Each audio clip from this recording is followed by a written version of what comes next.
परत माझ्या वाट्याला तीच निराशा, तोच तिरस्कार, तोच अपमान. असं वाटायलंय की ह्या जगण्यापेक्षा मेलेलं बरं. म्हणजे रोज रोजच्या मरणापेक्षा मेलेलं तर बरं ना. मरू तर मी सुखाने शकेल.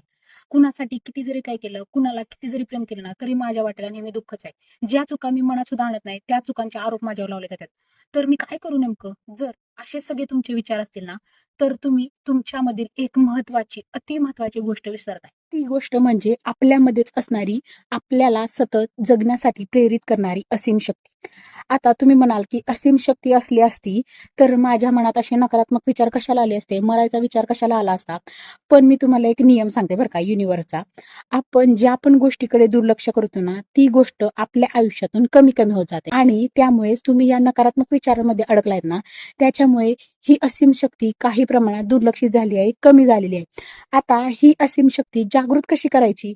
ज्यावेळी असे मरायचे, सगळं सोडून द्यायचे विचार मनात येतील ना, त्यावेळेस एक सिंपल गोष्ट करायची. गुगलवर जायचं, श्रीकृष्णाचा एक हसरा फोटो डाउनलोड करायचा. 1-2 मिनिटं त्याच्याकडे बघत राहायचं, त्याच्या हसऱ्या चेहऱ्याकडे बघत राहायचं आणि मनात श्रीकृष्ण श्रीकृष्ण किंवा राधा राधा असं नाम जप केलं तरी चालतंय. ज्यावेळी पण ते विचार तरी पण पुन्हा पुन्हा येत राहतील ना, त्यावेळेस एक गोष्ट करायची, ती म्हणजे श्रीकृष्णाचं आयुष्य आठवायचं. म्हणजे तो साक्षात देव असून सुद्धा त्याला विरह, दुःख, त्रास, श्राप या सगळ्यातून जावं लागलं. आपण तर एक सामान्य माणूस आहेत असं स्वतःला समजवायचं.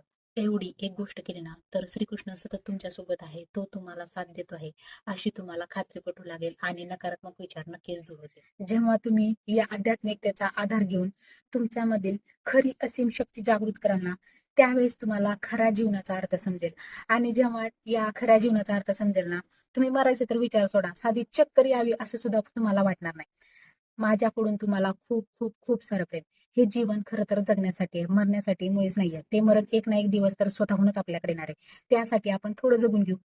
तुमच्या मित्रमैत्रिणी सुद्धा जर अशा टेन्शन मधून जात असतील तर त्यांना हा व्हिडिओ नक्कीच शेअर करा. तुमची एक मदत त्यांचं आयुष्य पूर्णपणे बदलू शकते. थँक्यू.